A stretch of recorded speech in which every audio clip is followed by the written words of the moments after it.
இதுல வாரம் வினா இலக்கம் உண்டு. மனித தேவைகளையும் விருப்பங்களையும் பூர்த்தி செய்வதற்கு மனித தேவை விருப்பங்களை பூர்த்தி செய்யணுமாக இருந்தால் பிள்ளைகள் கட்டாயம் பொருட்கள் சேவைகள் உற்பத்தி செய்யப்பட்டு பயன்படுத்தப்படல் வேண்டும். அப்ப வினா இலக்கம் உண்டுக்கு பொருத்தமான விட மூன்றாவது. சரி, நாங்க வினா இலக்கம் ஒன்று சம்பந்தமான விடயங்கள் பார்த்தோம். வினா இலக்கம் ஒன்றை பொறுத்தளவுல மனித தேவை விருப்பங்களை பூர்த்தி செய்யணுமாக இருந்தால் பொருட்கள் சேவைகள் பயன்படுத்தப்பட்டிருக்கணும். வினா இலக்கம் ஒன்றுக்கான விட 3. வினா இலக்கம் 2க்கான விடைக்கு வாரம். வினா இலக்கம் 2 எடுத்தமாக இருந்தால் சுரங்க மறுத்தல், கனி அகழ்வு, உற்பத்தி கைத்தொழில், நிர்மாண கைத்தொழில், மின்சாரம், வாயு, வெப்பம், குளிரூட்டல் இதெல்லாம் எடுத்தால் பிள்ளைகள் நாங்கள் எடுக்கலாம். கைத்தொழில் உற்பத்திகள் 2வது விட. உங்களுக்கு ஞாபகம் இருக்கணும், முதல் நிலை அப்படிங்கிறது என்ன? முதல் நிலையில வரும் சுரங்கமகத்தல், கனியகழ்வு, அடுத்த பிள்ளைகள் விவசாயம், காட்டுத்தொழில், கடற்றொழில். அதே மாதிரி உற்பத்தியும் நிர்மாணமும் பிள்ளைகள் 2ஆம் நிலை. அதே மாதிரி வாயு, நீர், மின்சாரம் 3ஆம் நிலை. ஆனா துறை ரீதியா நீங்க எடுக்கிற நேரத்துல அது கைத்தொழில் உற்பத்திக்குள்ளாலத்தான் வரும். சோ 2வதுக்கு பொருத்தமான விட 2. இனி நாங்க வாரம் 3வது கேள்வி.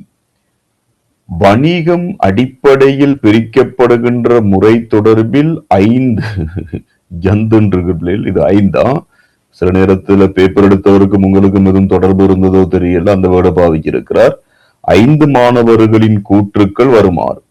மேலே கூறப்பட்டுள்ள கூற்றுக்களில் சரியான வணிக அடிப்படையிலான எடுத்து கூறிய மாணவர் யார்? வணிகம் அடிப்படையில் பிரிக்கப்படுகின்ற முறை, வணிகம் என்னென்ன அடிப்படையில பிரிக்கப்படலாம் அப்படிங்கிறது தான் அந்த இடத்துல கேள்வி. அதுக்கான விடையை நாங்க ஒருக்க ட்ரை பண்ணுவோம்.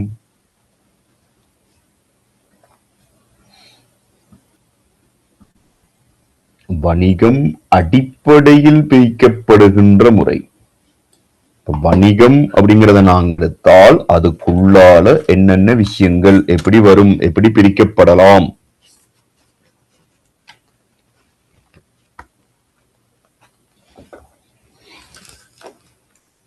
வணிகத்தில் எடுத்தீங்களாக இருந்தால் பிள்ளைகள் இப்ப முதலாவது பாவம் வியாபாரமும் வணிக சேவைகளும். அப்படி ஒரு அடிப்படை ஒன்று இல்லை. இப்ப இதை நாங்க துணை சேவைகள் எடுத்த வியாபாரம் துணை சேவை சேர்ந்தால் அதுக்கு பேர் வர்த்தகம். அது வணிகமாக எடுக்க இயலா. ஆகவே வணிகத்தின் உள்ளடக்கங்கள் எடுத்தீங்களாக இருந்தால் அதுல பிள்ளைகள் கைத்தொழிலும் வர்த்தகமும். அப்ப கைத்தொழில் வர்த்தகம் அப்படிங்கிறதும் எங்களுக்கு சின்ன சிக்கல் ஒன்று இருக்கு. அடுத்தது பாருங்க, கைத்தொழிலும் வியாபாரமும். அடுத்தது கைத்தொழிலும் வணிக சேவைகளும், வியாபாரமும் வர்த்தகமும். அப்ப மேலே தரப்பட்டுள்ள கூற்றுக்களில் வணிக அடிப்படையிலான எடுத்து கூறிய மாணவர் ஏங்கிறவர் சரியான விட கொடுத்திருக்கிறாரா, பிங்கிறவர் சரியான விடையா, சிங்கிறவர் சரியான விடையா அப்படிங்கிறதுக்கு போனீங்களாக இருந்தால் அப்ப இதுல நாங்க பொருந்தக்கூடிய விடையாக எடுக்கலாம் பிள்ளைகள் 2வது விடை. சரி, அடுத்து நாங்க வாரம் வினா இலக்கம் 4. வணிக கருமங்கள் சில எக்ஸ் நிரலிலும் அவற்றுக்கு பொருத்தமான உதாரணங்கள் Y நிரலிலும் தரப்பட்டிருக்கின்றன. எக்ஸ் நிரலில் இருக்கக்கூடிய வணிக செயற்பாடுகளுக்கு பொருத்தமான உதாரணங்கள் Yயில் இருந்தால் அதை நீங்க கனெக்ட் பண்ணணும். 1வது நிர்வாகம் அப்படிங்கிறதுக்கு எது வரலாம்? உற்பத்திங்கிறதுக்கு எது வரலாம்? சந்தைப்படுத்தல் எது வரலாம்?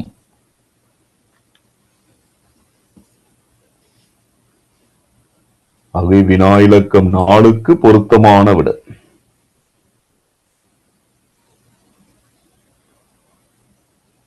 இதுல பிள்ளைகள் நாங்க ஈஸியான டேர்ம்ஸ் வச்சு பார்ப்போம். நிர்வாகம், உற்பத்தி, சந்தைப்படுத்தல், நிதி, மனிதவளம், தரக்கட்டுப்பாடு, விளம்பரம். விளம்பரம்ங்கிறது பிள்ளைகள் அவ்வளவு பேருக்குமே தெரியும், அது சந்தைப்படுத்துகின்ற நடவடிக்கை. 3வது விடையில எங்கேயாவது பி இருந்தால் நாங்க அதை ஈஸியா எடுத்துடலாம் தானே பிள்ளைகள். 3வதுல டி 1வது விட சரி வராது, 2வதுல 3வது ஏ சரி வராது, மூன்றாவது பிள்ளைகள் பி இருக்கிறார், நாலாவதுல பி இருக்கிறார், அஞ்சாவது சரி வராது. அப்ப எங்களுக்கு கன்ஃபார்ம் முதலாவது ஆன்சரும் இரண்டாவது ஆன்சரும் இல்ல, மூன்றாவதும் நாலாவதும். அப்ப மூன்றாவதுல பாருங்க, முதலாவது சி, இரண்டாவது ஏ. அப்ப அது பிரச்சனை தானே பிள்ளைகள். அப்ப சி ஏ பி, ஈயா டியாங்கிறது பார்க்கணும்.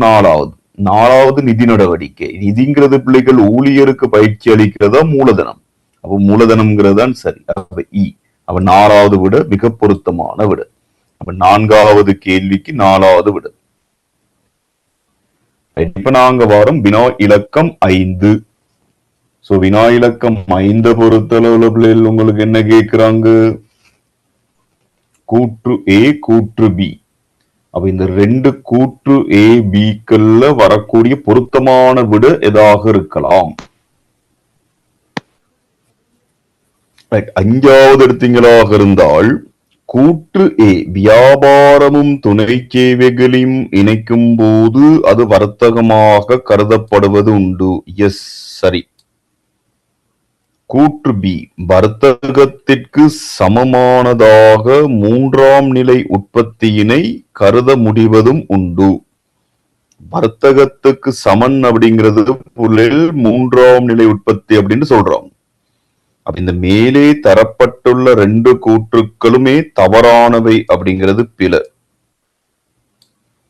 கூற்று ஏ சரியானது, கூற்று பி தவறானது, அது பிழ. கூற்று ஏ தவறானது, கூற்று பி சரியானது, அதுவும் பிழை. ரெண்டு கூற்றுக்களுக்கும் இடையில் தொடர்பு இல்லை, அதுவும் பிழை. என்ற ரெண்டு கூற்றுக்களும் பிள்ளைகள் துணைநிலை சேவை, மூன்றாம் நிலை அல்லது வர்த்தகம், அதுகளை தானே சொல்லிட்டு வராங்க. அப்ப ஏயும் பியும் சரியானது. ஏயும் சரி, பியும் சரி. வியாபாரம் துணைநிலை சேவைகள் சேர்ந்தால் அது வர்த்தகம். வர்த்தகம்ங்கிற நேரத்தில் அது மூன்றாம் நிலை உற்பத்தி, துணைநிலை சேவைகள் அதுக்குள்ளால வரும். அப்ப ஏயும் பியும் சரியானது என்பதுடன் பியினூடாக ஏ விபரிக்கப்படுகின்றது என்பதுதான் சரி. ஆகவே ஐந்தாவதுக்கு பொருத்தமான விடையாக நாங்கள் எடுக்கலாம் 5. சரி, நாங்க வாரம் வினா இலக்கம் 6. மாற்றமுறுகின்ற தற்போதைய வணிகச் சூழல் நிலைமைகள் தொடர்பில் 5 மாணவர்களால் தரப்பட்டிருக்கின்ற கூற்றுக்கள். அதுல LMNOPங்கிற 5 பேர் தந்த விட இருக்கு. அதுல எங்களுக்கு பேரின சூழலுடன் தொடர்புடைய கூற்றாக கருத முடியாத, கவனமாக இருக்கணும், கருத முடியாது. கருதக்கூடியதுகளும் இருக்கு, கருத முடியாததுகளும் இருக்கு. அப்ப நாங்க கருத முடியாதது எதுங்கிறது சொல்லணும், பேரின சூழல் விசையோடு. முதலாவது பாருங்க, பொதுவாக சனத்தொகையில் 60 வயதுக்கு மேற்பட்டோர் யாவரும் கோவிட் தடுப்பூசி பெறுதல் கட்டாயம். அப்ப சனத்தொகை அப்படிங்கிறது ஒரு பேரினச் சூழல் காரணி. தற்போதைய கோவிட் தொற்று காலங்களில் இணைய வலையமைப்பு சேவைகள் பாரிய அளவில் விருத்தியடைந்து செல்கின்றன. இணைய வலையமைப்புன்னு சொல்றது பிள்ளைகள் என்ன? தொழில்நுட்பம். தற்போது கோவிட் தொற்று நிலைமை கட்டுப்படுத்தப்பட்டதன் காரணமாக ஆலய திருவிழாக்கள், சமூக மட்ட நிகழ்வுகள் யாவற்றுக்கும் தடைகள் தளர்த்தப்பட்டுள்ளன. ஆலய திருவிழா, அடுத்தது சமூக மட்டம், அது கலாசார சூழல் காரணி. தற்போதைய கோவிட் தொற்று நிலைமை காரணமாக வழங்குனர்கள் மூலம் மூலப்பொருட்களை வழங்காது விடுவதனால் உற்பத்திகள் பல தடைப்பட்டுள்ளன. ஓரளவுக்கு 4வது விடைக்கு போகலாம், இருந்தாலும் 5வது பாப்பம். கடந்த சில மாதங்களாக பொருட்கள் மற்றும் சேவைகளின் விலைகள் தொடர்ச்சியாக அதிகரித்துள்ளன. பொருட்கள் சேவைகளோட விலைங்கிறது என்ன? பொருளாதார சூழல் காரணி. வழங்குனர் எடுத்தீங்களாக இருந்தால் அவர் வருவார் அண்மை சூழல் காரணி.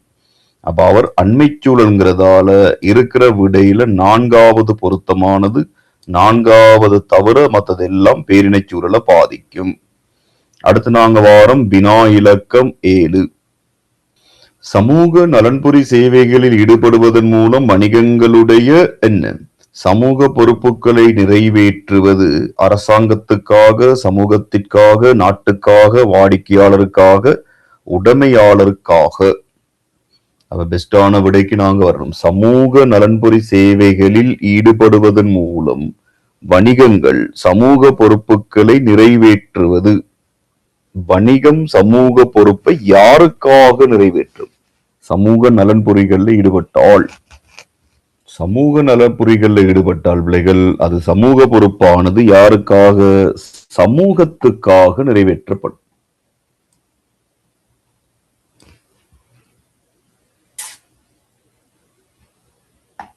அது இருக்கிற விடையில 2வது விடத்தான் பெஸ்ட்.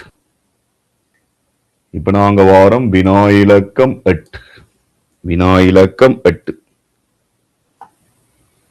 வினா இலக்கம் 8 எடுத்தமாக இருந்தால் வணிகங்களை வெற்றிகரமாக கொண்டு நடத்துவது தொடர்பில் பல்வேறு வழிகளில் அரசு தலையீடுகளை மேற்கொள்வதனுடன் அதன் மூலம் அரசு பல விடயங்களை எதிர்பார்ப்பதுண்டு. இதன்படி அட்டவணை எக்ஸில் அரசு தலையிடுகின்ற முறைகளும் உதாரணங்களும் அட்டவணை வையில் அரசு எதிர்பார்க்கின்ற விடயங்களும் தரப்பட்டுள்ளன. அதில் நாங்க கனெக்ட் பண்ணணும்.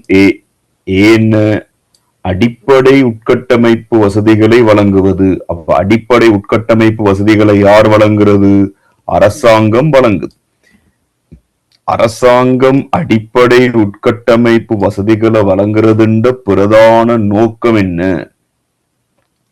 சிறந்த தரமான சேவையினை வழங்கல், பெருமளவு வணிகங்களை முதலீடுகளை இடுதல், தேவையற்ற வணிகம் உள்நுழைவதை தடுத்தல், விற்பனை லாப அளவுகளை ஊக்குவித்தல். அப்ப அதுக்கு அதுல எது பொருத்தம் அப்படிங்கறத கண்டுபிடிக்கிறவர்களில் சின்ன சிக்கல் ஒன்று வரலாம். ரைட். அப்ப நாங்க அடுத்த ஒன்று ட்ரை பண்ணி பார்ப்போம். பொருட்களையும் சேவைகளையும் கொள்வனவு செய்தல். பொருட்களையும் சேவைகளையும் அரசாங்கம் கொள்வனவு செய்வதன் ஊடாக அரசாங்கம் என்ன செய்ய ட்ரை பண்ணது பிள்ளைகள்? சிறந்த தரமான சேவையினை வழங்குதோ அல்லது பெருமளவு வணிகங்களும் முதலிடுகிறதோ அல்லது தேவையற்ற வணிகம் உள்நுழைவதை தடுத்தல், விற்பனை லாப அளவுகளை ஊக்குவித்தல். அங்கனையும் சில சிக்கல் ஒன்று இருக்கு. ஒத்த வணிக கருமங்களில் ஈடுபடல்.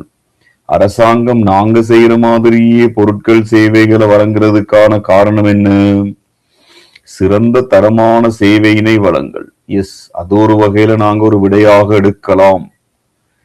அரசாங்கம் பிள்ளைகள் நாங்க வழங்குற பொருட்கள் சேவைகளை குவாலிட்டியாக வழங்குற நேரத்துல நாங்களும் அதே மாதிரி வழங்க வேண்டி வரும். அப்ப அதால சிக்கு ஓரளவுக்கு ஒரு விடைக்கு வந்திருக்கிறோம். 1D உற்பத்தி வரி கம்பெனி வரி போன்றவற்றை அறவிடல். உற்பத்தி வரியையும் கம்பெனி வரியையும் நாங்க அறவிடுறதுக்கான பிரதான காரணம் என்ன? டிஇயை பொறுத்தளவுல பிள்ளைகள் நாங்க எடுக்கலாம் பெருமளவு வணிகங்கள்ல முதலீடுகள் எடுத்தல். வரி அறவிடுறதால முதலீடுகள் வராது. தேவையற்ற வணிகம் உள்நுழைவதனை தடுத்தல். அப்ப டிக்கு பிள்ளைகள் 3வது ஆன்சர் பொருந்தும். இந்த அதிக அளவுல சில விஷயங்களுக்கு வரியெல்லாம் அறவிடுற நேரத்துல எக்கச்சக்கமான வணிகங்கள் உள்ளுக்கால வாரத கட்டுப்படுத்தி. இப்ப உதாரணமா புகையிலை, போதை பொருளுக்கு இல்ல, புகையிலை, மதுபாவனை, அதுகளுக்கெல்லாம் பெரிய டெக்ஸ் அடிப்பாங்க. அப்படி இருக்கிறதால நிறைய கம்பெனிஸ் உள்ளுக்கால வராம இருப்பாங்க. அப்ப சிக்கு 1, டிக்கு 3, ஏக்கு எது எடுக்கலாம்? உட்கட்டுமானங்களை வழங்குவதன் ஊடாக பெருமளவு முதலீடுகள் நாட்டுக்குள்ளால வரும். அப்ப ஏக்கு நாங்க 2 எடுக்கலாம். பொருட்கள் சேவைகளை அரசாங்கம் கொள்வனவு செய்யறதால விற்பனை அதிகரிக்கும், லாபம் அதிகரிக்கும். அப்ப இருக்கிற விடைகள்ல பிள்ளைகள் இந்த 5வது ஆன்சர் மிக பொருத்தமான ஆன்சரா இருக்கும். அப்ப வினா இலக்கம் 8க்கு 5வது ஆன்சர் பொருத்தம். அடுத்து வாங்க வினா இலக்கம் 9. 9ல கழிவு முகாமைத்துவம் தொடர்பான 4R எண்ண கருவையும் அதனோடு தொடர்புடைய உதாரணங்கள் தந்திருக்கிறாங்க. இனி நாங்க இதுகளை சரியா வாசிச்சு கண்டுபிடிக்கணும். எந்த உதாரணம் எந்த எண்ணக்கருவோட சரியாக தொடர்புறும் அப்படின்னு. வினா இலக்கம் 9 பாருங்க. மீள் சுழற்சி அப்படிங்கிற ஒரு விஷயம் ஒன்று தாராங்க. மீள் சுழற்சி அப்படிங்கிறதுண்டா அச்சிடுவதற்கு பதிலாக கடிதங்களை கணனித்திரையில் வாசித்தல். மீள் சுழற்சி. சிறு குறிப்புகளை எழுதுவதற்கு கழிவு கடதாசியை பயன்படுத்துதல், அது மீள் சுழற்சிக்கு வருமா? பாவனையிலிருந்து அகற்றப்பட்ட கைத்தொலைபேசி பாகங்களை பயன்படுத்தி விளையாட்டு பதக்கங்களை தயாரித்தல். பழங்கள் மற்றும் காய்கறி கழிவுகளை பயன்படுத்தி சேதன பசலை தயாரித்தல். அப்ப முதலாவதுக்கு பிள்ளைகள் எது பொருந்தும்னு பார்க்கணும். மீள் சுழற்சிங்கிறது பிள்ளைகள் இருக்கிற ஒன்றை ரீசைக்கிள் பண்ணி இன்னும் ஒன்று தயாரிக்கிறது தானே. அப்ப அதுல கடிதங்களை கணினித்திரைக்கு எடுக்கிறது அது நாங்க மீள் சுழற்சியை அடுக்க இயலாது. சிறு குறிப்பு எழுதுறதுக்கு கடதாசியை பயன்படுத்துறது நாங்க மீள் சுழற்சி அடுக்கிறது சிக்கல்.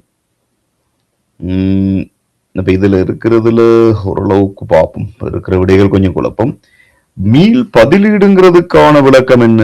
ஒன்றுக்கு பதிலாக இன்னும் ஒன்று நாங்க அப்ளை பண்ணது. அப்ப மீள் பதிலீடுக்கு இதுல இருக்கிற விடைகள் ரைட், அதுவும் கொஞ்சம் குழப்பம். ஈஸியான விடை உண்ட பாருங்க. பாவனையை குறைத்தல். பாவனையை குறைக்கிறங்கிற நேரத்துல பிள்ளைகள் நாங்க ஏதாவது ஒன்று இப்ப பாவிச்சுக்கிட்டு இருக்கிறோம், அதுக்கு பதிலாக அந்த பாவனையை குறைச்சி வேற ஏதாவது ஒரு ஆல்டர்னேட்டிவ் மெத்தடுக்கு போறது. அப்ப அதுல பாருங்க என்ன தாராங்க, அச்சிடுவதற்கு பதிலாக கடிதங்களை கணினித்திரையில் வாசித்தல். அப்ப அச்சிடல், அதுக்கு கடதாசி, அதுகளெல்லாம் பாவிக்காம அதுண்ட பாவனையை நாங்க குறைக்கிறோம். அப்ப இந்த விட ஓரளவுக்கு பொருந்ததுன்னு. அப்ப மூன்றாவதுக்கு பொருத்தமான விடையாக நாங்க ஏ எடுக்கலாம். அப்ப நீங்க ஆன்சர்ஸ்ல போயிட்டு பார்க்கணும், மூன்றாவதுல ஏ எது இருக்கு?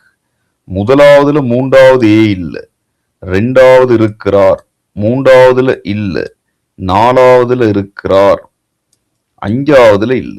அப்ப ஓரளவுக்கு எங்களுக்கு இப்ப விட கன்ஃபார்ம் ரெண்டாவது அல்லது நாலாவதா இருக்கணும். அப்ப இந்த ரெண்டாவது அல்லது நாலாவதுல எது பெஸ்டான ஆன்சர்னு பாருங்க. மீள் பாவனைங்கிற ஒன்று தாராங்க தானே பிள்ளைகள். மீள் பாவனை என்ன? ரீயூஸ். அப்ப சிறு குறிப்புகள் எழுதுவதற்கு என்ன? கழிவு கடதாசியை பயன்படுத்தலாம். அப்ப அது மீள் பாவனை, அது ஓகே. அப்ப பி, இங்கால பி இல்ல, சோ ரெண்டாவது விட அபிஷியலா இல்லாமல் போயிட்டு நாலாவது விடயப்பில் நாங்க இன்னும் கொஞ்சம் மேலோட்டமா இன்னும் கொஞ்சம் ஆழமா பாக்குறதா இருந்தால் முதலாவதுக்கு டி தாராங்க. முதலாவது மீள் சுழற்சி டி என்ன? பழங்கள் மற்றும் காய்கறிகளின் கழிவுகளை பயன்படுத்தி சேதனை பசலை தயாரித்தல். எஸ், அதை எடுக்கலாம். அடுத்தது ரெண்டாவது மீள் பதிலீடு. பாவனையிலிருந்து அகற்றப்பட்ட தொலைபேசி பாகங்களை பயன்படுத்தி பதக்கங்களை தயாரிக்கிறது. மீள் பதிலீடு, ரீப்ளேஸ் பண்றது. அப்ப அதுவும் ஓகே. சோ இருக்கிறதுல பெஸ்ட் ஆன்சர் நாலாவது. 9க்கு 4வதுங்கிறது சரியான விட. 9க்கு 4வது ஆன்சர் சரியான விட. அடுத்து நாங்க வாரம் வினா இலக்கம் 10. நிலை பேந்தகு அபிவிருத்தி அப்படிங்கிறது பிள்ளைகள் நிலைபேறான அபிவிருத்தியின் பிரதான கோபுரங்கள் அட்டவணை எக்ஸ். அவை தொடர்பான வணிகங்கள் கவனம் செலுத்த வேண்டிய விடயங்கள் அட்டவணை வையிலும் காட்டப்பட்டுள்ளன. எக்ஸுக்கும் வையுக்கும் பொருத்தமான இணைப்பினை தெரிவு செய்க. அப்ப நீங்க வினா இலக்கம் 10க்கு பொருத்தமான இணைப்பை தேடி எடுக்கணும். அடுத்து நாங்க வாரம் வினா இலக்கம் 10. இதுல பிள்ளைகள் நிலைபேறான அபிவிருத்தி தொடர்பான விடயங்கள் பொருளாதார நிலை பேந்தகு அபிவிருத்தி அப்படிங்கிற உண்டு. பொருளாதார நிலை பேந்தகு அபிவிருத்திக்கு இங்கால இருக்கிற வை ஆன்சர்ஸ்ல எது பொருந்தும் அப்படின்னு பார்க்கணும். சூழல் நிலைபேறான அபிவிருத்திக்கு எது பொருந்தும், சமூக நிலைபேறான அபிவிருத்திக்கு எது பொருந்தும். ஆக இது பிள்ளைகள் கொஞ்சம் குழப்பமான ஏரியா உண்டு. அந்த நிலைபேறான அபிவிருத்திங்கிறது ஏதாவது ஒரு விடைய சரியா பிடிச்சு கொண்டீங்களாக இருந்தால் ஓகே. இப்ப முதல்ல பொருளாதார நிலைபேருக்கு பாருங்க எது பொருந்தும். மனித மூலதனத்தை பராமரித்தல். மனித மூலதனம் பொருளாதாரத்துக்கு வராது. இடர் முகாமைத்துவம், அவரும் பொருளாதாரத்துக்கு வரமாட்டார். பூரண வேலை வாய்ப்பு மட்டம் பொருளாதாரத்துக்கு வருவார். வறுமை நிலையினை இழிவுபடுத்தல் பொருளாதாரத்துக்கு வர மாட்டார். உற்பத்தியும் நுகர்வும் பொருளாதாரத்துக்கு வருவார். அப்ப பொருளாதாரத்துக்கு வரணும் பிள்ளைகள் மூன்றாவதும் அதே நேரத்துல 5வது. அப்ப இதுல ஏக்கி மூன்றாவது 5வது வார விட மட்டும் ஒன்று இருந்தால் ஒரு பிரச்சனையும் இல்லை, மற்ற ஒன்றும் வாசிக்க வேண்டி வராது. முதலாவது வராது, ரெண்டாவது சரி, மூன்றாவது வராது, நாலாவதும் வராது, 5வதும் வராது. அப்ப எம்சிக்யூ செய்யற சின்ன சின்ன ட்ரிக்ஸ் இருக்கு பிள்ளைகள், அதுல ஒன்றுதான் இது. எல்லா கேள்வியையும் வாசிக்க கூடாது, எல்லா விடையையும் வாசிக்க கூடாது. ரைட், சின்ன சின்ன டெக்னிக் கொஞ்சம் பாவிப்போம். அடுத்து நாங்க வாரம் வினா இலக்கம் 11. வினா இலக்கம் 11. அப்ப வினா இலக்கம் 11 எடுத்தமாக இருந்தால் வினா இலக்கம் 11 பொறுத்தளவுல நிலையான சொத்தொன்றினை விற்கும் போது அதன் கிரயத்திலும் பார்க்க மேலதிகமாக பெற்றுக்கொள்ளுகின்ற தொகையானது வரியை கணிப்பிடும் போது நாங்க ஒரு சொத்தை விற்கிற நேரத்துல கிரயத்துக்கும் பார்க்க மேலதிகமான ஒரு தொகை எடுக்கிறோம். அந்த நேரத்துல அதுக்கு வரிய கணிப்பிடுற நேரத்துல அது எதாக எடுக்கலாம். ஒரு பொருளோட கிரயத்துக்கு மேலால வாரது லாபம். ஆனா வரிய கணிப்பிடுற நேரத்துல பிள்ளைகள் அது இதுக்குள்ளால வரும். இது கிட்டத்தட்ட ஒரு எக்கனாமிக்ஸ் பாடத்தோட கொஞ்சம் டச் ஆகி போகும். அப்ப மேலதிகமாக பெறப்படுகின்ற தொகை லாபம் அப்படிங்கிறது பிள்ளைகள் அது அக்கவுண்டிங் பிசினஸ் ஸ்டடிஸ் ரீதியா போனாலும் இங்க வரி அப்படிங்கிற நேரத்தில் அது லாபமாக எடுக்க இயலாது. வருவாயாக கருதப்படுகின்றதும் சரி வராது. மூலதன ஒதுக்கம் அப்படிங்கிற ஒன்று பிள்ளைகள் உங்களுக்கு டேக்ஸுக்கு பெரிய அளவுல தாக்கம் ஏற்படுத்தாது. வருவாய் ஆதாயம்ங்கிறதும் பிள்ளைகள் இல்ல. மூலதன ஆதாயம்ங்கிறது ஓரளவுக்கு எடுக்கலாம். அந்த சொத்து தானே நிலையான சொத்தொன்றுக்கு மேலதிகமாக வார தொகைக்கு நாங்க வரி எடுத்தால் அது மூலதன ஆதாயம். அடுத்து நாங்க நுகர்வோர் உரிமை நுகர்வோர் பொறுப்புகள் தொடர்பாக பல தடவைகள் காய்ச்சிருக்கிறோம். மேலே இருக்கிறவற்றில் நுகர்வோர் உரிமையை மட்டும் உள்ளடக்கிய விடை தொகுதி அது அவ்வளவு பேருக்கும் ட்ரை பண்ண இடும். சரி கவனிங்க, நுகர்வோர் உரிமை மற்றும் நுகர்வோர் பொறுப்புகள் தகவல் பெறுதல் அப்படிங்கிறது பிள்ளைகள் உரிமை. சமூகம் தொடர்பான அக்கறைங்கிறது பொறுப்பு. இது ரெண்டை மட்டும் வச்சுக்கொண்டு விடைக்கு போகலாம்னு பார்க்கலாம். நுகர்வோர் உரிமை தானே பிள்ளைகள். அப்ப நுகர்வோர் உரிமைக்குள்ளால பி வர இயலாது. ரெண்டாவதுல பி இருக்கு, மூன்றாவதுல பி இருக்கு, நாலாவதுல பி இருக்கு. இனி பிள்ளைகள் நாங்க முதலாவது விடையையும் அஞ்சாவது விடையையும் பார்க்கணும். முதலாவது விடையில ஏ நுகர்வோர் தகவல்களை பெறுதல் உரிமை, இங்கால ஏ இல்ல, அப்ப அதுவும் விட இல்லை. பாருங்க ஈஸியா விடையை கண்டுபிடிக்கலாம். வெறும் ரெண்டு விஷயங்களை மட்டும் வாசிச்சு விடையை கண்டுபிடிக்கிறோம். இப்படி நிறைய டெக்னிக் இருக்கு உங்களுக்கு எம்சிக்யூஸ்ல. சரி, நாங்க அடுத்த வாரம் வினா இலக்கம் 13 அரசின் இறை கொள்கையின் பிரதான நோக்கமாக இருப்பது 5 காரணங்கள். அந்த 5 காரணங்கள் ஏதாவது ஒன்று சரியான விடையாக இருக்கலாம். அப்ப இதுல முக்கியமான பாயிண்ட் இறை கொள்கை. அப்ப இது இறை கொள்கை எடுத்தீங்களாக இருந்தால் இறை கொள்கையின் முக்கியத்துவம். அப்ப இறை கொள்கை எடுத்தீங்களாக இருந்தால் வங்கிகளின் வட்டி வீதம், இந்த வங்கி வட்டி வீதம் அதெல்லாம் வந்துட்டால் அது நாணய கொள்கைக்குள்ளால வந்துடும். உள்நாட்டு பொருளாதாரத்தில் விலை மட்டம், விலை மட்டத்துல பிள்ளைகள் ஓரளவுக்கு மத்திய வங்கியும் தாக்கம் செலுத்துகின்ற ஒரு பிரச்சனை ஒன்று இருக்குது. மூன்றாவது அரசாங்க சேவைகளை தொடர்ச்சியாக நடத்தணுமாக இருந்தால் பிள்ளைகள் அவங்களுக்கு தேவையான செலவுகள் வருமானங்கள் அப்படி இப்படிலாம் வந்தால் அது அரச சேவை அரச வருமானம் தான், அது இறை கொள்கை. நாட்டின் பொருளாதாரத்தில் புழக்கத்தில் உள்ள பண அளவீடு, இது பிள்ளைகள் மத்திய வங்கியோட தொடர்புட்டது நாணய கொள்கை. நாட்டின் பொருளாதார நிலையை ஸ்திரமாக பேணுதல், இது மத்திய வங்கியோட பிரதான நோக்கங்கள் ஒன்றுதான். ரைட், விலை உறுதி நாணய உறுதி எல்லாம் ஏற்படுத்துறது. அப்ப அதெல்லாம் பிள்ளைகள் இறை கொள்கைக்கு வராது. இறை கொள்கை அப்படிங்கிறது பாராளுமன்றத்தின் ஊடாக நடைமுறைப்படுத்தப்படுகின்ற வரவு செலவு திட்டத்தை அடிப்படையாக கொண்டிருக்கணும். 13வது 3வது விட. அடுத்து நாங்க வாரம் 14வது நியாயமற்ற வியாபார நடைமுறைகளுக்கு எதிராக நுகர்வோர்களை பாதுகாப்பதற்கும் நுகர்வோரின் உரிமைகளுக்கு உரிய மதிப்பளிப்பதை உறுதிப்படுத்துவதற்குமாக உருவாக்கப்பட்ட அமைப்பு. நுகர்வோரை பாதுகாக்கிறதுக்காக உருவாக்கப்பட்ட அமைப்பு.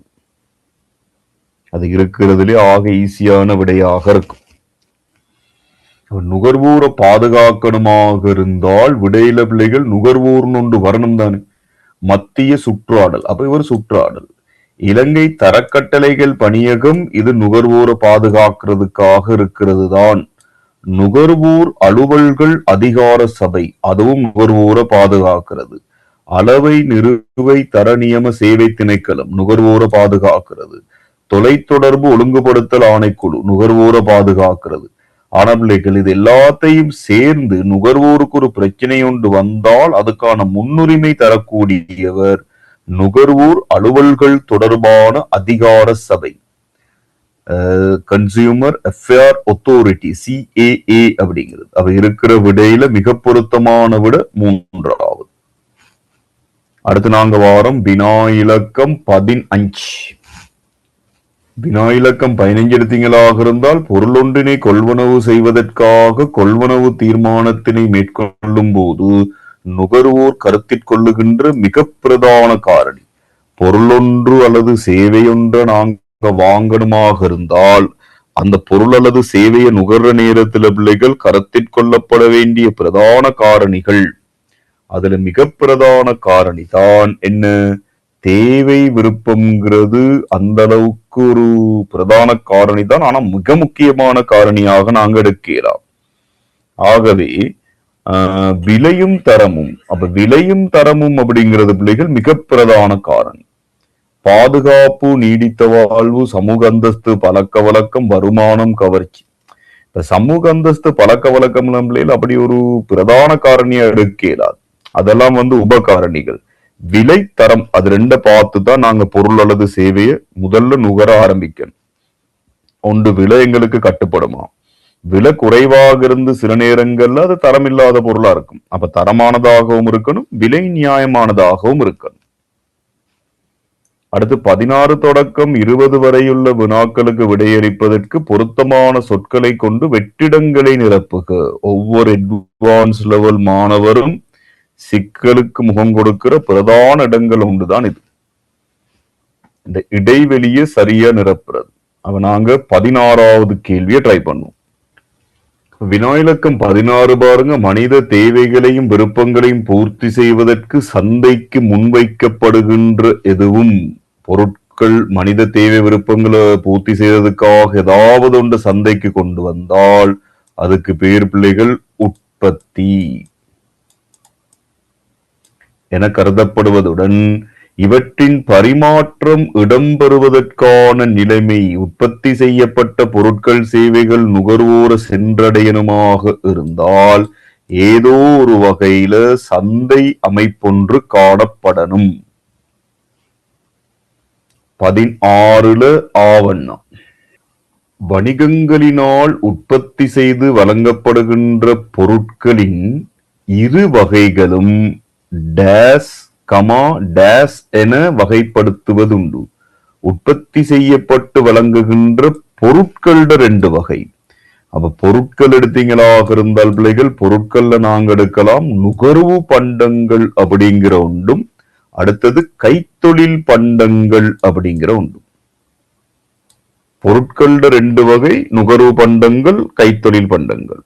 உற்பத்தியின் 2 வகைகள்னு கேட்டிருந்தால் நாங்க பொருட்களும் சேவைகளும்ங்கிற இதால கேட்டிருக்கலாம். சரி, அடுத்து நாங்க வாரம் வினா இலக்கம் 17. உற்பத்தி பொருட்களுக்காக சேர்க்கப்பட்ட பெறுமதி வேல்யூ எடட் என்பதை மதிப்பிடும் பொழுது டேஸ் பெறுமதியும் டேஸ் பெறுமதியும் கவனத்திற்கொள்ளப்படும். ஒரு பொருளுக்கான பெறுமதியை நாங்க எடுக்கிற நேரத்துல அது சேர்க்கப்படுகின்ற பெறுமதியாக இருந்தால், வேல்யூ எடட் பண்றதாக இருந்தால் அதுக்கு நாங்க கட்டாயம் முதல்ல பொருளை உருவாக்குன பெறுமதி எடுக்கணும். அது உள்ளீட்டு பெறுமதி. பிறகு பிள்ளைகள் அது சந்தைக்கு போற பெறுமதியை நாங்க எடுக்கணும். அது வெளியீட்டு பெறுமதி. அப்ப இந்த உள்ளீட்டு பெறுமதிக்கும் வெளியீட்டு பெறுமதிக்கும் இடைப்பட்ட தொகைதான் என்ன? பெறுமதி சேர்க்கப்பட்டதாக இருக்கும். அடுத்து நாங்க வாரம் 17 ஆவண டேஸ் உற்பத்தியில் கிடைக்கும் வளங்கள் டேஸ் உற்பத்தியின் உள்ளீடாக பயன்படுத்தப்பட முடியும். ஏதாவது ஒரு உற்பத்தியில வார வளத்தை நாங்க இன்னும் ஒரு உற்பத்தியில பயன்படுத்தக்கூடியதாக இருக்கணும். அப்ப முதல்ல கண்டுபிடிக்கணும் எந்த உற்பத்தியின் உள்ளீடு இன்னும் ஒரு உற்பத்திக்காக பயன்படுத்த முடியும் அப்படின்ட்டு. அப்ப அதை நீங்க பிள்ளைகள் ஈஸியா எடுக்கிறதுக்காக செய்யக்கூடியதுதான் உற்பத்தியிட வகைகளுக்குள்ளால போகலாம் தானே. நிலை ரீதியான உற்பத்தி, துறை ரீதியான உற்பத்தி. அப்ப நாங்க நிலை ரீதியான உற்பத்திக்கு படிச்சிருக்கிறோம் என்ன? முதலாம் நிலை இயற்கையிலிருந்து பெறப்படுகின்ற வளங்களை நேரடியாக மனித நுகர்வுக்காக பாவித்தால் அது முதலாம் நிலை.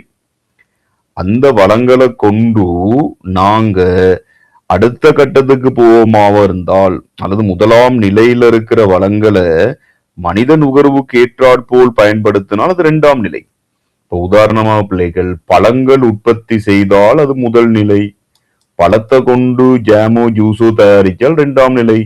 அப்ப முதல் நிலை உற்பத்தியில் கிடைக்கின்ற வளங்களை கொண்டு இரண்டாம் நிலை உற்பத்தியிட என்ன செய்யலாம்? உள்ளீடுகளாக பயன்படுத்தலாம். சரி, அடுத்து நாங்க வாரம் வினா இலக்கம் 18. புத்துருவாக்கங்களின் அறிமுகம் டேஸ் நிலைபேறான அபிவிருத்தியாக கருதப்படுகையில் கழிவுப் பொருள் முகாமைத்துவம் டேஸ் நிலைபேறான அபிவிருத்தியாக கருதப்படும். புத்துருவாக்கங்கள் ஏதாவது ஒன்று நாங்க கிரியேட் பண்ணி அதை நாங்க உருவாக்குவோமாக இருந்தால் அது பிள்ளைகள் என்ன? அப்ப நிலைபேறான அபிவிருத்தியில எங்களுக்கு 3 தானே. பொருளாதாரத்தின் நிலைபேறான அபிவிருத்தி, அடுத்தது சூழல் நிலைபேறானது சமூக பாதுகாப்பு.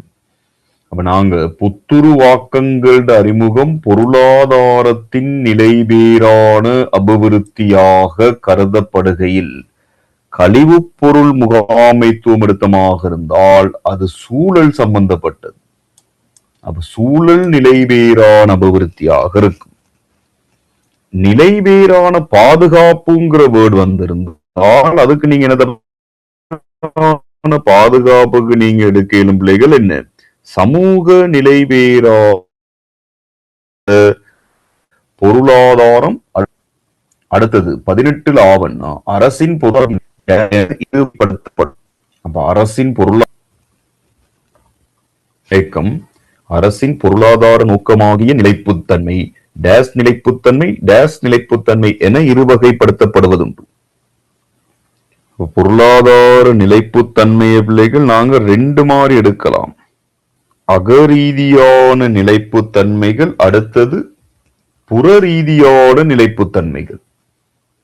அகரீதியான நிலைப்புத்தன்மை அப்படிங்கிற ஒன்றும் புற ரீதியான நிலைப்புத்தன்மை அப்படிங்கிற ஒன்றும். முதல்ல நாங்க ஒரு நிறுவனத்தை ஸ்டாண்டர்டைஸ் பண்ணிக்கொள்ளணும்.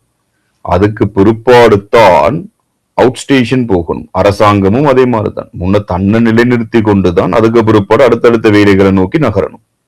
ரைட், அடுத்து நாங்க வாரம் வினா இலக்கம் 19. உற்பத்தி வரியும் சுங்க வரியும் டேஸ் வரி வகைகளாக கருதப்படுகையில் கம்பெனி வரியும் மூலதன லாப வரியும் டேஸ் வரிகளாக கருதப்படும். அப்ப உங்களுக்கு வரிகள்ல இருக்கிற வகைகள் அதுக்குள்ளால கொண்டு போய் இதுக்கான விடையை பிடிக்கணும். உற்பத்தி வரி சுங்க வரி அது என்ன வரின்னு பார்க்கணும். கம்பெனி வரியும் மூலதன லாப வரி. அப்ப வரியில 2 வகை தான், ஒன்று நேர், அடுத்தது நேரில்.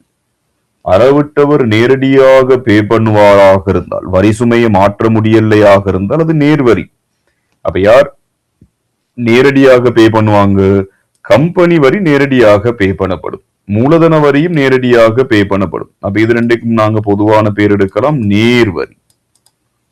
ரைட், உற்பத்தி வரி சுங்க வரியை நாங்க எடுக்கலாம் நேரில் வரி. வரி சுமை மாற்றப்படுமாக இருந்தால் அது நேரில். இப்ப உதாரணமா கிழங்கு உற்பத்தி செய்கிறவர் அவர் தண்ட வரியை மொத்த வியாபாரி கொடுக்க, மொத்த வியாபாரி சில்லறை வியாபாரிக்கு கொடுத்து நுகர்வோருக்கு போகுது. சுங்க வரிங்கிறது பிள்ளைகள் இறக்குமதி ஏற்றுமதிகள் தானே. அவ காரோண்ட இறக்குமதி செய்தால் இறக்குமதியாளர் டேக்ஸ கட்ட போறது இல்லை. இறக்குமதி செய்கிறவர் என்ன செய்வார்? டிஸ்ட்ரிபியூட்டர்கிட்ட கொடுப்பார். அப்ப டிஸ்ட்ரிபியூட்டர் என்ன செய்யணும்? டேக்ஸ கட்டணும். டிஸ்ட்ரிபியூட்டரும் டேக்ஸ கட்ட போறது இல்லை. அவர் அதை என்ன செய்வார்? கார் செயலாக்களுக்கு கொடுப்பார். அப்ப கார் செயலாக்கள் என்ன செய்யணும்? வரியை கட்டணும். கார் செயலாலும் உண்மையில வரி கட்ட போறது இல்லை. அது பிள்ளைகள் யார் கடைசியா வாங்க போறாரோ அவர் தான் என்ன செய்வார்? வரியை கட்டுவார். அது நேரில் வரி. திறந்த சந்தை நடவடிக்கையில் மத்திய வங்கி டேஸ்கமா டேஸ் ஆகிய பிணை பத்திரங்களை வணிக வங்கிகளின் ஊடாக பொதுமக்களுக்கு விற்பனை செய்யும். அப்ப திறந்த சந்தை நடவடிக்கைங்கிறது ஒரு அரசொன்றுக்காக மத்திய வங்கி செய்யறது. அப்ப அரசிட ஆவணங்கள் என்னன்னு பார்க்கணும். அரசிட ஆவணங்கள் என்ன பிள்ளைகள்? குறுங்காலம், நீண்ட காலம். அரசாங்கத்தில குறுங்கால ஆவணம் திரை சேரி உண்டியல். அரசாங்கத்திட நீண்ட கால ஆவணம் திரை சேரி முறிகள். கடைசியாக நாங்க இடைவெளி நிரப்புறதுல வினா இலக்கம் 20க்குள்ளால வாரம். வினா இலக்கம் 20க்குள்ளால வாரம். உற்பத்தி பொருளொன்றின் சுட்டுத்துன்று லேபல்ல ஆகக்கூடிய சில்லறை விலையினை அளித்து மாற்றம் செய்யப்பட்டிருந்தால், ஆகவே ஆகக்கூடிய விலையில அழிச்சு மாற்றம் செஞ்சிருந்தால் அதை நாங்க என்ன எடுக்கலாம்? தகவல்களை பெறுறதுக்கான உரிமை மறுக்கப்பட்டிருக்கு. அதே நேரத்துல பூச்சிக்கொல்லி கிருமி நாசினினை உற்பத்தி செய்வோர் அதன் பாவனை தொடர்பில் எச்சரிக்கையினை பிரசுரித்தல். சரி, அப்ப பூச்சிக்கொல்லி தெரியும் தானே, கிருமி நாசினிகள். அப்ப அதுகளை பயன்படுத்துறாக்கள் அத பாவனை தொடர்பில் எச்சரிக்கையை பிரசுரித்தால் அது என்ன, பாதுகாப்பு பெற்றுக் கொள்வதற்கான உரிமை. அடுத்து நாங்க வாரம் வினா இலக்கம் 19 20 ஆவணா. இலங்கையில் தரநியம குறியீடுகளை நடைமுறைப்படுத்துவதில் SLS ISO அதெல்லாம் கொண்டு வரது பிள்ளைகள். இலங்கை யார்? தரக்கட்டளைகள் பணியகம். இலங்கை தரக்கட்டளைகள் பணியகம் அதுக்குள்ளால வருவார். இலங்கை தரக்கட்டளைகள் பணியகத்தின் ஊடாகத்தான் SLS சான்றிதழ் அப்படிங்கிற ஒன்று வழங்கப்படும். அங்கால வினா இலக்கம் 21 25 வரை பிள்ளைகள் குறு விடை அல்லது சிறு விடைகள் எழுத வேண்டி வரும். நான் உங்களுக்கு 21வது கேள்வி இந்த பேப்பரை இப்போ உங்களுக்கு குரூப்ல போட்டு விடுறேன். அப்ப நீங்க 21வது கேள்வியிலிருந்து 25வது கேள்விக்கான விடைய எழுதி முடிங்க.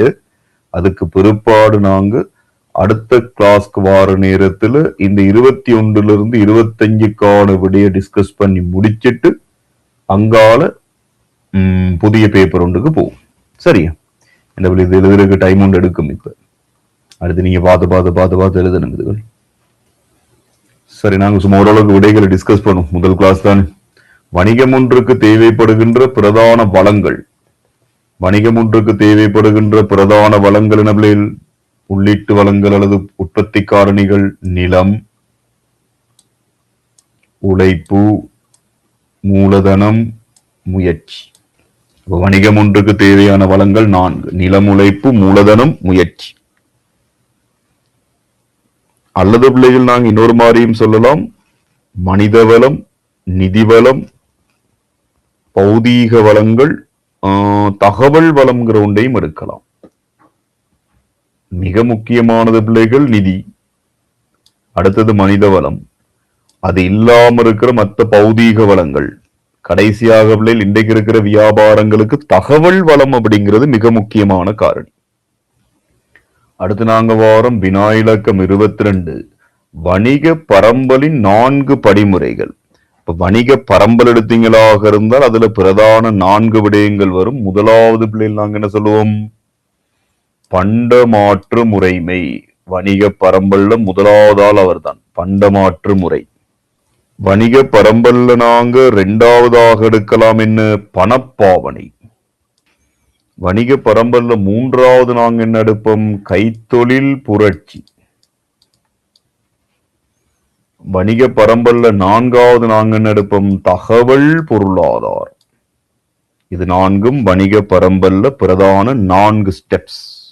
23வது கேள்வி 23, 24, 25 நீங்க கொஞ்சம் யோசிச்சு விட கொடுக்க வேண்டியதா இருக்கும். அடுத்த வினா இலக்கம் 23 அண்மிய சூழற் காரணிகளில் ஒன்றாகிய வாடிக்கையாளர் ஒருவர் எவ்வாறு வணிகம் ஒன்றுக்கு அச்சுறுத்தலாக அமையலாம்? அப்ப வாடிக்கையாளர் ஒருவர் எங்களுக்கு அச்சுறுத்தலாக அமையக்கூடியது ஒன்று வாடிக்கையாளருடைய வருமானம் குறைகிறது. வாடிக்கையாளருடைய வருமானம் குறைஞ்சிட்டால் அவர் ஒரு அச்சுறுத்தலாக மாறுவார். 2வது வாடிக்கையாளருடைய சுவையில மாற்றம் ஒன்று வாரு. சுவை மாற்றம்.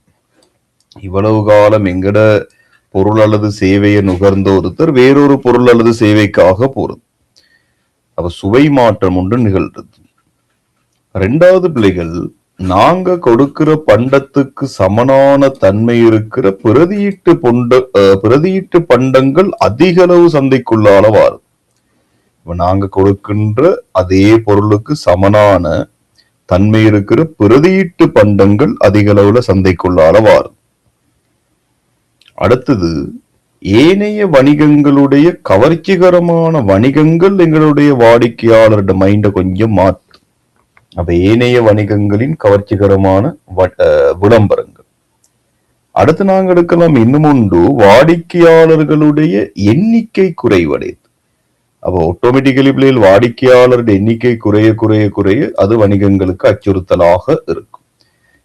அப்ப வாடிக்கையாளர் ஒருவர் எவ்வாறு வணிகம் ஒன்றுக்கு அச்சுறுத்தலாக அமையலாம்? ஒன்று, நாங்க எடுக்கிற வாடிக்கையாளர்ட வருமானம் குறையிறது, வாடிக்கையாளர்ட சுவை மாறுறது, பிரதியீட்டு பண்டங்களோட எண்ணிக்கை அதிகரிக்கிறது, ஏனைய நிறுவனங்களுடைய கவர்ச்சிகரமான விளம்பரங்கள், அடுத்தது வாடிக்கையாளர்களின் எண்ணிக்கை குறைதல்.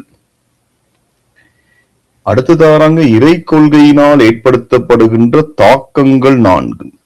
இறை கொள்கை வாரதால ஏற்படுத்தப்படுகின்ற தாக்கம். அப்ப இறை கொள்கையில பிரதானமான ஒன்றுதானே பிள்ளைகள் வரி.